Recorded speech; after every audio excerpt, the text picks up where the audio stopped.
Recuerdo el momento exacto en que terminó mi infancia. No fue cuando murió mi madre, aunque eso rompió algo dentro de mí que jamás sanará del todo. Tampoco fue el día en que mi padre trajo a Clara a casa por primera vez, presentándola como si sacara un conejo de un sombrero. Esta es Clara. Me está ayudando a superar el duelo. Ahora es parte de la familia. No. Mi infancia terminó cuando abrí un sobre escondido detrás del armario del pasillo, en un hueco detrás del revestimiento. Un sobre que mi madre dejó con una caligrafía delicada en la portada, para Mateo. Cuando seas lo bastante mayor para entender. Pero todavía no hemos llegado a ese momento. Tenemos que empezar por el funeral. Mi madre murió cuando yo tenía 15 años. Cáncer de mama. Luchó con uñas y dientes, cirugías, quimioterapia, radiación, todo el arsenal. Al final, era un esqueleto en una cama de hospital, tratando de sonreírme aunque le dolía hasta parpadear. Después del entierro, me volví un zombi. Las cazuelas de comida, las miradas de lástima, la procesión interminable de señoras de la parroquia, todo era una neblina. Mi padre no hablaba mucho. Lloró una vez, en el garaje, golpeando la mesa de trabajo con el puño. Luego se volvió eficiente. Como si el duelo fuera una lista de tareas por tachar. Pasaron 2 meses antes de que apareciera Clara. Era todo lo contrario a mi madre. Rubia. Ruidosa. Siempre sonriendo como si estuviera audicionando para un anuncio de detergente. En menos de un año se mudó a nuestra casa. Se casó con mi padre al siguiente. No la odié. Al menos no al principio. Tampoco la quise. Pero lo intenté. Yo era un chico tranquilo, no de los que se rebelan. Mi madre me había enseñado a ser amable, siempre. Así que fui amable. Le daba las gracias cuando cocinaba. Aceptaba abrazos que se sentían como probarse un abrigo que no es tu talla. Dejé que redecorara la casa. Incluso dejé que tirara algunas de las cosas de mamá.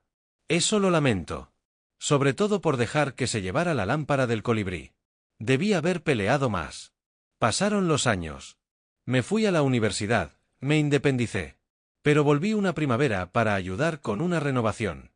Mi padre se había jubilado y quería darle un aire moderno a la casa. Clara, claro, tenía grandes ideas. Vamos a abrir estos muros, dijo una mañana, moviendo las manos como si estuviera en un programa de reformas. Líneas limpias, concepto abierto. Me dio una palanca y me pidió que destruyera el armario del pasillo superior. No pensé mucho en ello. Pero dentro de la pared, detrás del aislamiento viejo, pegado a una viga, había un sobre. Amarillento. Polvoriento. Parecía estar ahí desde siempre. Para Mateo. No lo abrí de inmediato. Mis manos temblaban. Lo escondí en mi chaqueta y dije que salía por café. En vez de eso, me senté en el coche, bajo un árbol de arce moribundo, y lo observé como si fuera una bomba. Cuando por fin rompí el sello, lo primero que vi fue su letra. Esa escritura suave e inclinada que no había visto en años. Juro que sentí el perfume de mamá al mirarlo. Entonces empecé a leer. Y todo lo que creía saber sobre Clara, y sobre la muerte de mi madre, empezó a desmoronarse. La primera frase de la carta me heló la sangre. Si estás leyendo esto, significa que ya no estoy. Y que Clara está en tu vida. Leí esa línea 5 veces. No era una sospecha. Mamá lo sabía. Predijo la presencia de Clara, incluso antes de que la tierra del cementerio se asentara. Continuaba, necesito contarte la verdad sobre ella. Y sobre tu padre. Ojalá lo hubiera hecho en vida, pero pensé que tenía más tiempo. Pensé que tal vez estaba exagerando. Que era paranoia. Pero, en el fondo, sabía que no lo era. Levanté la vista hacia la casa, hacia la silueta de Clara moviéndose por la cocina como si fuera su imperio. Y seguí leyendo. La carta estaba fechada 6 meses antes de su muerte. Clara solía ser mi amiga. Esa frase fue como un puñetazo. Nos conocimos en un grupo de apoyo para mujeres en tratamiento. Era brillante, amable, buena oyente. La dejé entrar en mi vida. Le conté cosas. Demasiadas. Mamá había estado enferma más de 2 años. Iba a terapia. Me dijo que escribía mucho en un diario. Pero nunca mencionó a Clara. Se ofreció a ayudar, compras, llevarme a las sesiones. Yo estaba tan agradecida. Confiaba en ella. Tanto, que le pedí a tu padre que fuera amable con ella. Le animé a apoyarse en ella cuando yo no pudiera estar. Tenía tanto miedo de dejaros solos. No sé si lo dije en voz alta o lo pensé, pero susurré, Dios mío. Y no había terminado. Al principio pensé que era yo, que estaba sensible. Tomaba mucha medicación. Estaba agotada. Pero había cosas imposibles de ignorar. Cómo lo miraba ella. Cómo él le devolvía la mirada. Las llamadas que colgaban cuando yo entraba en la sala. Cómo empezó a aparecer sin avisar, usando el perfume que yo usaba, riendo demasiado alto, tocándole el brazo. Hasta que una noche los oí. Estaba en el piso de arriba y no sabían que estaba despierta. La escuché decir, no quiero ser la otra para siempre. Y él no la detuvo. Solté la carta. Las manos me temblaban. Mi padre. Había estado con Clara. Mientras mi madre moría. Volví a tomar la carta y pasé la página. Lo confronté al día siguiente. Lo negó, claro. Dijo que estaba enferma, que imaginaba cosas. Clara lloró. Dijo que jamás haría algo así, que me quería como a una hermana. Al día siguiente trajo flores. Tulipanes. ¿Sabes que odio los tulipanes? Lo sabía. Mamá decía que eran flores de entierro disfrazadas de alegres. Día de la Madre llegó frío ese año. Extraño, porque era mayo. Pero esa mañana, el aire tenía un mordisco, como si el invierno se hubiese dejado algo pendiente. Recuerdo estar en la cocina, viendo a Clara moverse en su vestido rosa pálido, del tipo que mamá habría llamado demasiado obvio. Cocinaba un brunch como si estuviera grabando un tutorial. Quería estrellar el plato de gofres contra una ventana. Papá estaba en la mesa, mirando su móvil, vestido de casual de iglesia. Me saludó con la cabeza. Clara parloteaba sobre mimosas, reservas y recordar a las mujeres fuertes de nuestras vidas. Tuve que salir antes de atragantarme con mi propio odio. Subí por el regalo que había preparado la noche anterior. Caja negra mate. Lazo de seda roja. Dentro, el anillo de bodas de mamá, una copia impresa de la carta, una foto enmarcada de mamá y yo en el porche, la última que tomamos juntos, una nota mía, a mano, nunca fuiste mi madre. Pero ella quería que tuvieras esto. Lee la carta. No te mientas otra vez. Puse la caja sobre la mesa, entre las rosas y las tarjetas de colores. Clara la vio y sonrió como reina de primavera. ¿Me has traído algo? Asentí. Ábrelo cuando estén todos. Ay, Mateo, dijo como si tuviera 5 años. No tenías que, tenía. Los invitados empezaron a llegar, primos, vecinos de la parroquia, algunos colegas de mi padre. Todos abrazaban a Clara, le decían que era afortunada de tener un hijastro tan dulce. Ella se sonrojaba, les decía que yo era su hijo extra. Yo miraba el reloj cada pocos minutos. Mis manos estaban heladas. Alrededor del mediodía, Clara golpeó su copa con una cucharilla. Antes de empezar a comer, quiero decir unas palabras. Por supuesto que quería. Se lanzó a un discurso sobre familias mixtas, sanar heridas, amor tras la pérdida. Incluso invocó el nombre de mi madre. Creo que Janina estaría orgullosa de la vida que hemos construido. Estuve a punto de ponerme de pie. De gritar. Pero no lo hice. En lugar de eso, empujé la caja hacia ella. ¿Y esto? Preguntó, ladeando la cabeza como una perrita confundida. Ábrelo, dije. Es de mi parte. Y de alguien más. Ella sonrió, encantada de ser el centro de atención. Papá pareció algo inquieto, pero no se movió. Clara desató el lazo lentamente, teatral. Cuando levantó la tapa y vio el anillo sobre el papel, brillando como el dedo corazón de un fantasma, se le fue el color del rostro. Se quedó congelada. Temblando, levantó el anillo. Debajo, la carta. Impresa. Las palabras de mamá mirándola como un espejo roto. Vi cómo sus omóplatos se tensaban mientras leía. No pasaron ni 60 segundos antes de que intentara cerrar la caja con una sonrisa forzada. No. Deberías haberlo hecho, murmuró, tensa. Sigue leyendo. Mateo, este no es el momento. Sigue. Leyendo. Lo dije tranquilo, pero lo bastante alto para que todos se callaran. La gente nos miraba. Papá se levantó. ¿Qué es eso? Clara parecía a punto de vomitar. Volvió a abrir la carta, leyó más rápido esta vez, como si al saltarse líneas pudiera alterar el pasado. Pero no.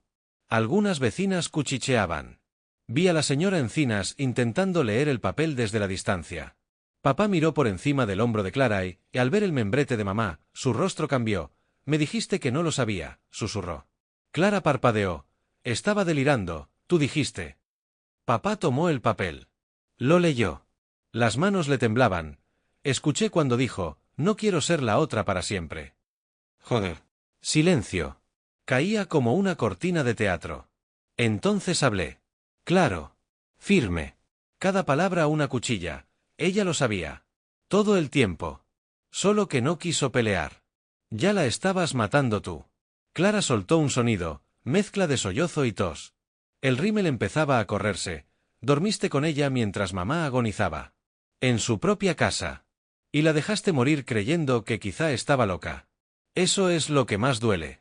Le hiciste dudar de sí misma. Papá parecía tragarse cristales rotos. Se giró hacia Clara, mandíbula apretada. Dijiste que nunca sospechó.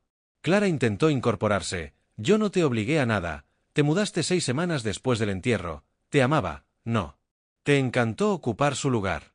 La reunión terminó en minutos. Los invitados se marcharon en silencio, como si salieran de un velorio. Nadie tocó las mimosas. Algunos se llevaron platos de comida, como si no supieran qué hacer con las manos. Clara corrió escaleras arriba. Papá la siguió y cerró la puerta de golpe. Yo me quedé solo en el comedor, mirando la silla vacía frente a mí. La que ella ocupó, sonriendo como si nada. La caja seguía abierta sobre la mesa. El anillo brillaba como si la casa aún le perteneciera a mamá. Lo recogí y lo guardé en mi bolsillo. 1 hora después, escuché los tacones de Clara bajar por las escaleras. Salió de la casa tambaleándose. Escuché su coche, ese Audi blanco con un piloto roto y demasiadas mentiras, arrancar y perderse calle abajo. No volvió. No después de lo que pasó después. Porque la carta no fue el único secreto que mamá dejó atrás. Y yo no fui el único destinatario.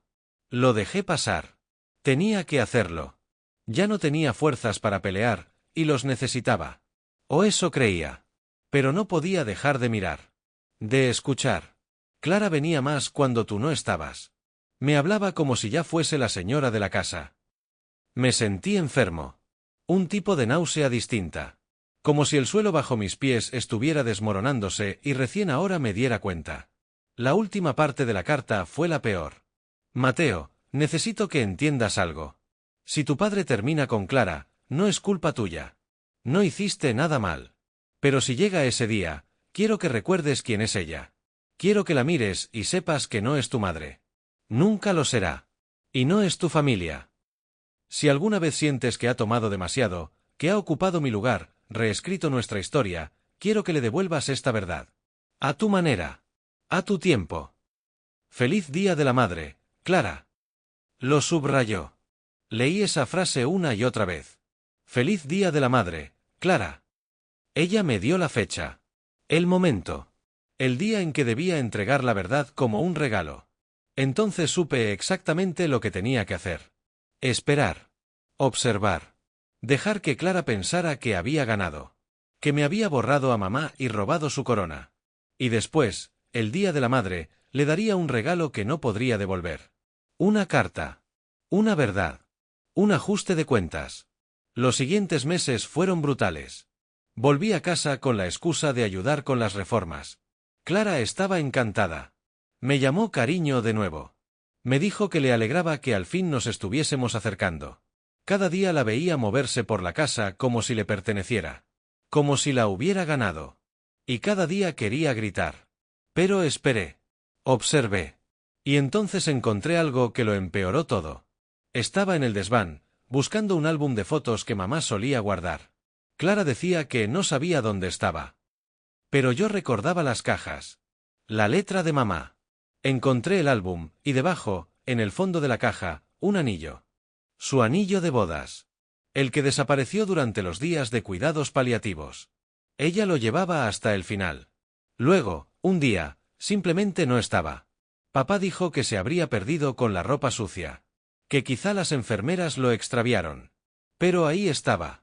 Oculto en una caja que Clara juró no haber tocado. Bajé con él. Lo sostuve como si quemara. ¿Dónde encontraste eso?, preguntó Clara, toda dulzura. En el desván, dije. ¿Por qué estaba escondido en una de tus cajas? Parpadeó. Su sonrisa flaqueó. Esa caja no es mía. Nunca la vi antes. Tiene tu nombre. Lo escribiste tú. Rió, nerviosa. No sé cómo llegó ahí, Mateo. Quizás tu padre. La interrumpí. Claro. No presioné más. No hacía falta. Ya lo tenía todo. Solo faltaba envolverlo. Clara desapareció. Se desvaneció como el fantasma que ayudó a crear.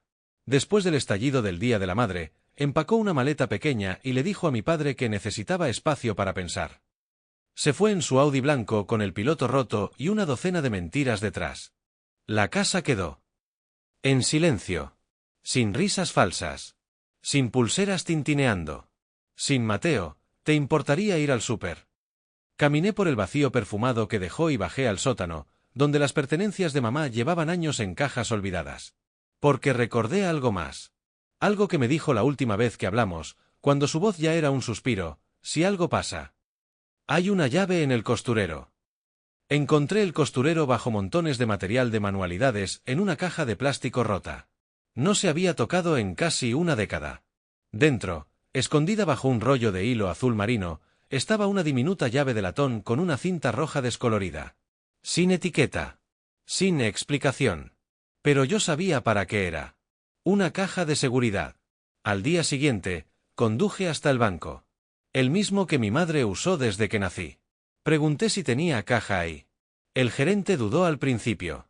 Hasta que deslicé mi DNI por el mostrador y dije: era mi madre. Ha fallecido. Y tengo la llave.